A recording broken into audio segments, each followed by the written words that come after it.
CBSE हे जे progressive changes करतायत ना, हे सगळे चेंजेस नीट तऱ्हेने तशा पद्धतीने इफेक्टिव्हली जर का इम्प्लिमेंट करायचे असतील ना, तर सगळ्यात क्रुशियल रोल आहे टीचरचा.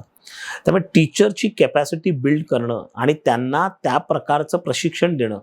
त्यांचे हजार प्रॉब्लेम्स आहेत, म्हणजे ते सुद्धा अल्टिमेटली माणूस आहेत.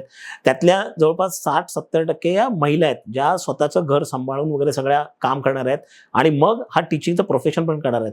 तर त्यांच्या सगळ्या प्रॉब्लेम्समधनं अल्टिमेटली या प्रोफेशनमध्ये सुद्धा त्यांना they are giving their best.